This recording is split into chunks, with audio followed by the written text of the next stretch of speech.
پاکستان نن ورځ د افغانستان خپلواکي په رسمیت سره ومنله. کابل ته د پاکستان د پوځ د مشر د تګ اصلي علت هم معلوم شو.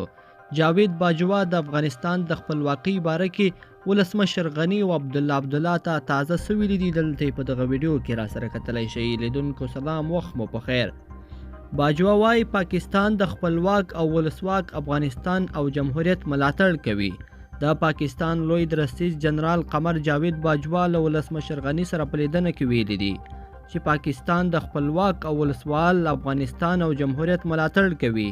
د ارګ له لوري په خپره شوې خبرپاڼه کې ویل شوي دي چې د افغانستان د اسلامي جمهوریت جمهور رئیس محمد اشرف غني نن غرمه د پاکستان لوی درستیز جنرال قمر جاوید باجوا او ورسره پلاوی په ارګ کې خپل حضور ته ومانه.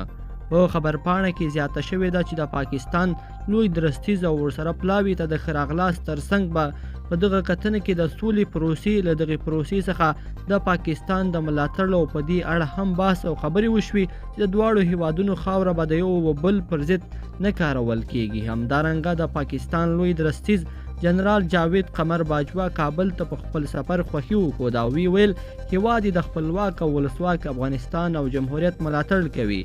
په خبرپاڼه کې ویل شوي دي چې په دغه کتنه کې د بحث شویو موضوعاتو او جزئیاتو په اړه ګډه اعلامیه به د افغانستان او پاکستان د بهرنیو چارو وزارتونو له لوري خپره شي. یادولو وړ ده چې یو شمېر سرچینو دا هم ویلي وو د پاکستان لوی درستیز یو ځل بیا د پاکستان پخوانۍ غوښتنې د یو نوي پیکیج سره ولسمشر غني ته راوړې وي. همداراز په ټولنیزو رسنیو کې پر نوموړي نیوکې هم شوي دي او ویل شوي دي چې ولسمشر غني ته نه و په کار چې د پاکستان د پوځ مشر ته داسې پروتوکول ورکړي او په دې توګه دې ورسره وویني.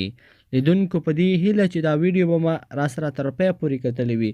که مو ویډیو خوښه شوي ویډیو لایک کړئ او زموږ د یوټیوب چینل هم سبسکرایب کړئ. تر بلې ویډیو پورې ښه وخت د لوی الله په امان.